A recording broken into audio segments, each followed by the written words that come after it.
అందుకే ప్రజల్ని ఈ మధ్య గతంలో నిర్బంధాలు ఉండేవి. ఈ మధ్య మా మిత్రుడు జాన్ వెస్లీ గారు చాలా ధర్నాలు కార్యక్రమాలలో వెళ్తున్నారు. ఎక్కడ కూడా పోలీసులు వారిని అడ్డుకున్న పరిస్థితులు అయితే లేవని నేను అనుకుంటున్నాను. నేను క్లియర్గా చెప్పిన అన్నీ గమనిస్తూనే ఉన్నాను. నేనేం అందుకే చెప్తున్నా, వారు ఒకవేళ అట్లా అనుకుంటారేమో అని అందుకే చాలా క్లారిటీగా చెప్తున్నా. నేను కిందికి కూడా అధికారులకు ఆదేశాలు ఇచ్చిన. మా ఆలోచనను బట్టే అధికారులు పనిచేస్తారు. అధికారులకు పెద్దగా ప్రచారం నా చేతుల్లో లేదు. మీరు చేసే కార్యక్రమాలకు వెసులుబాటు కల్పించడం ముఖ్యమంత్రిగా నా చేతిలో ఉంది. కానీ ప్రచారం అనేది ఇక మిగతా పెట్టుబడులతో కూడుకున్న వ్యాపార సంస్థలు వ్యాపార ప్రయోజనాలను దృష్టిలో పెట్టుకొని వాళ్ళు ప్రచారం కల్పిస్తున్నారు. కాకపోతే నా వరకు నేను కమ్యూనిస్టు సోదరులను ఉప్పుతో పోలుస్తా. ఏ వంట ఏ మసాలాలు ఎన్ని పెట్టి వండినా ఉప్పు వేయకపోతే దానికి రుచి ఉండదు. మసాలాలు ఎంత గొప్పగైనా కలపొచ్చు.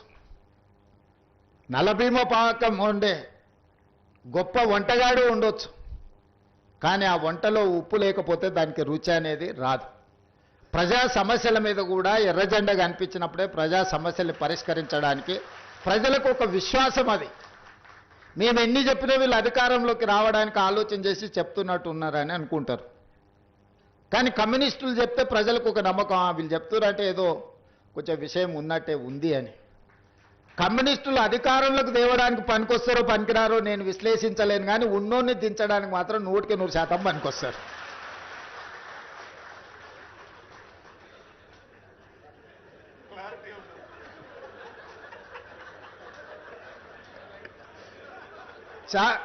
వేదిక మీద ఉన్న నాయకులకు నేను చెప్పిన విశ్లేషణ నచ్చకపోవచ్చు, కానీ నా భావాన్ని కూడా ఇక్కడైనా చెప్పకపోతే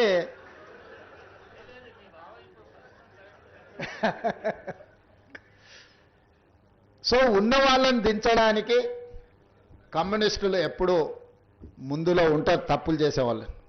సో అందుకే తప్పులు జరగకుండా పరిపాలన అందించాలనేది నేను చాలాసార్లు ప్రైవేట్ సంభాషణలలో చెప్తూ ఉంటా. నేను నిజం చెప్పకపోయినా సరే కానీ నేను అబద్ధం చెప్పను అని. నిజం కొన్నిసార్లు కొంతమందికి ఇబ్బంది కలిగించవచ్చు, లేదా నేను చెప్పే నిజం కొంతమందికి అనవసరమైన సమాచారాన్ని ఇచ్చే అవకాశం ఉంటుంది. కానీ నేను ఎప్పుడు కూడా నా ఏ ఉపన్యాసమైనా ఏ విశ్లేషణ అయినా ఏ సందర్భం వచ్చినా రేవంత్ రెడ్డి ఈ అబద్ధం చెప్పిండని ఇప్పటి వరకు ఎవరు నన్ను విశ్లేషించలేదు. నిజం అనేది ఒక భాగం. నేను రాజకీయాలకు వచ్చినప్పుడు నేను స్పష్టంగా నిర్ణయించుకున్నా, అబద్ధాల ప్రాతిపదిక మీదన అబద్ధాల పునాదుల మీద మన రాజకీయ భవిష్యత్తును నిర్మించుకుంటే అది ఏదో ఒక రోజు కూలుతుంది. అబద్ధాలు అనేటివి ఎల్లకాలం నడవవు. దిగిపోయిన నాయకుడు మాత్రం చెప్పేవన్నీ అబద్ధాలే, నిజాలుగా భ్రమలు కల్పించేంత గొప్పగా అబద్ధాలని చెప్పగలిగిన నాయకుడు. అందుకే కమ్యూనిస్టులను కూడా మొత్తం నాదే బాధ్యత పత్రిక నడిపించేది, అసలు మీరు ఏం చేయాల్సిన పర్లేదు మొత్తం నేను చూసుకుంటా అని చెప్పాడు. అట్లా చెప్పిండంటేనే అనుమానించాలి. ఎందుకంటే బాగా నమ్మిస్తే మోసం చేయడం అల్కగా అవుతుంది. నమ్మకం అనేది లేకుంటే మోసం అనేదే ఉండదు. నువ్వు ఎప్పుడైతే నమ్ముతావో నమ్మకాన్ని నీడలాగానే మోసము దాని ఎంబడే ఉంటుంది. ఆ నమ్మకం కలిగించడానికి ఎక్కువ ఎవరైనా ప్రయత్నం చేస్తే 1-2 సార్లు మనము కొంచెం జాగ్రత్తగా చూడాలి. నిజాయితీగా మాట్లాడేదానికి నమ్మే పలికేటట్టు మాట్లాడేదానికి సన్నని తెర మాత్రం ఉంటుంది, థిన్ లైన్. దాన్ని కొంచెం జాగ్రత్తగా గమనిస్తే మనకు అర్థమవుద్ది. నేను పార్లమెంట్ ఆఫీస్ ఓపెన్ చేసుకున్నప్పుడు మల్లు స్వరాజ్యం గారిని తీసుకెళ్ళి వారిని చీఫ్ గెస్ట్గా తీసుకెళ్ళి నేను పార్లమెంట్ ఆఫీస్ మల్కాజ్గిరి ఎంపీగా గెలిచినాడు పార్లమెంట్ ఆఫీస్ ఓపెనింగ్ చేయించుకున్నాను. మా పార్టీ నాయకులు చాలామంది పెద్దలు ఉన్నా మల్లు స్వరాజ్యం గారిని వారికి ఆరోగ్యం బాగాలేకపోయినా రాలేను అన్నంత పరిస్థితి ఉన్నా వాళ్ళ కుటుంబ సభ్యులను మాట్లాడలేదు.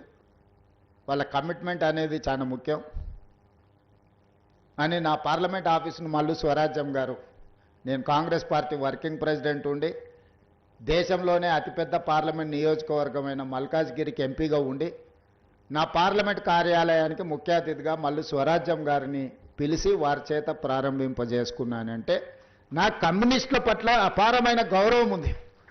సరే, రాజకీయాలలో ఒకసారి కలిసి పని చేస్తాం, ఒకసారి విడిపోయి పని చేస్తాం, కలుస్తుంటాం, విడిపోతుంటాం, ఇవన్నీ పరిస్థితులు, పార్టీలు, వ్యవస్థ. అందుకే ఈరోజు రాగానే తప్పకుండా నేను వస్తా అని చెప్పిన, మళ్ళీ ఇన్విటేషన్ ప్రింట్ చేసినాక మా మిత్రులు ఇన్విటేషన్ ఇవ్వడానికి వస్తామంటే నేను చెప్పిన వస్తా అని వచ్చిన. ఎందుకు అని అంటే ఇలాంటి సంస్థల వేదికల మీద వచ్చినప్పుడైనా నిజాలు మాట్లాడడానికి వేదికలు పనికొస్తాయి. మా మనసులో ఉన్న భావాన్ని మీ ద్వారా ప్రజలకు చెప్పడానికి ఉపయోగపడుతుంది వేదిక అని నేను బలంగా నమ్ముతా. అందుకే ఈరోజు ఈ వేదిక మీద నుంచి పత్రిక నడవడానికి మీకు అదనంగా సాయం చేయకపోయినా మిగతా పత్రికల కంటే ఈ సమెత్తు కూడా తక్కువ చేయను అని చెప్పి ఈ వేదిక మీద నుంచి మీకు మాటిస్తున్నా. మా మంత్రి గారికి కూడా నేను సూచన చేస్తున్నా, మిగతా జనరంజకమైన కమర్షియల్ పత్రికలకు సినిమాల గురించి, గాసిప్స్ గురించి, మసాలా వార్తలు రాసే పత్రికలకు ఎన్ని అడ్వర్టైజ్మెంట్స్ ఇస్తున్నామో ఈక్వల్గా నవ తెలంగాణకు కూడా సమానమైన అవకాశాలు కల్పించాలి. వీటిని బ్యాలెన్స్ చేయాల్సిన బాధ్యత మన మీదనే ఉన్నది. నేను ముందు చెప్పినట్టు మనం ఎప్పుడు అధికారంలోకి రావాలన్న పర్టికులర్గా కాంగ్రెస్ పార్టీ అధికారంలోకి వచ్చిన ప్రతిసారి అంతకంటే ముందు కమ్యూనిస్టులు చేసిన ఉద్యమమే కాంగ్రెస్ పార్టీ అధికారంలోకి రావడానికి ఎక్కువగా ఉపయోగపడ్డాయి. 2004లో ఆనాడు కాంగ్రెస్ అధికారంలోకి వచ్చిందంటే విద్యుత్ ఉద్యమాలని లోతుగా ప్రజలకు తీసుకెళ్ళింది ఆ రోజు కమ్యూనిస్టు సోదరులని నేను నమ్ముతున్నా. 2023లో మేము అధికారం వచ్చినప్పుడు కూడా ప్రత్యక్షంగానో పరోక్షంగానో మీరు చేసిన, వీరభద్రం గారు చేసిన పాదయాత్రలు కావచ్చు, రకరకాల పోరాటాలు, ఇవన్నీ కూడా ప్రజల, ప్రభుత్వాల పట్ల కొంతమంది నాయకులు, ఉద్యమకారుల ముసుగు తొడుక్కొని ప్రజలకు చేస్తున్న అన్యాయాన్ని మీరు తొలగించడం, చివరికి ఏ పార్టీ అధికారంలోకి వస్తుందో ఆ పార్టీకి ఓటేయాలన్న ఆలోచన ఉంటుంది. కొట్లాడేటప్పుడు ప్రజలు మీ పక్షాన ఉన్నా నిర్ణయం తీసుకున్నప్పుడు అధికారంలోకి వచ్చే పార్టీకి ఓటేస్తే బాగుంటుందని అనుకుంటారు. ఎందుకంటే వాళ్ళు కూడా వాళ్ళ ఓటు ఓసారి ఇటు వస్తే ప్రయోజనం ఉంటుంది కదా అని. అందుకే ఈరోజు రావడానికి ఉపయోగపడ్డారు, దీన్ని కొనసాగించడానికి కూడా మీ సహకారం ఉండాలి. మళ్ళోసారి వస్తే ఇంకా పేదలకు మంచి చేయడానికి అవకాశం ఉంటుంది. సమస్యల ప్రాతిపదికన ప్రభుత్వం మంచి చేస్తే మంచానండి. నేను మా పార్టీ మీటింగ్లో చెప్పిన, చెడును చెవులో చెప్పాలి, మంచిని మైకులో చెప్పాలి అని. మీరు చెడును చెవులో చెప్పకపోయినా నవ తెలంగాణలో రాసినా కూడా మాకు చేరుతుంది. మీరు రాసింది తప్పకుండా ప్రభుత్వం పరిగణలోకి తీసుకుంటుంది. నిజంగా ప్రజలకు ఉపయోగపడే ఉంటే అట్లాంటి విషయాలు ఏమన్నా ఉన్నా మేము తప్పకుండా ఈ ప్రభుత్వం వాటిని పరిగణలోకి తీసుకుంటుంది. భవిష్యత్తులో కూడా కాంగ్రెస్, కమ్యూనిస్ట్ సహకారము అన్ని రకాలుగా ఉండాలి. మనం కలిసి పనిచేస్తే ప్రజలకు ప్రయోజనం ఉంటుంది.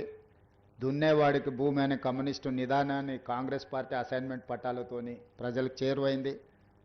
పేదవాడికి ఇల్లు లేదన్నా, పేదవాడికి బుక్కడి బువ్వ పెట్టాలన్న కమ్యూనిస్ట్ ఆలోచనని కాంగ్రెస్ పార్టీ అమలు చేసింది. ఆలోచన మీది, పోరాటం మీది, అమలు చేసే బాధ్యత మాది. కృషి మీది, అధికారం మాది. మీ సహకారం ఇదే విధంగా కొనసాగాలని తెలియజేస్తూ మీ అందరి దగ్గర సెలవు తీసుకుంటున్నారు. ధన్యవాదాలు మిత్రులారా.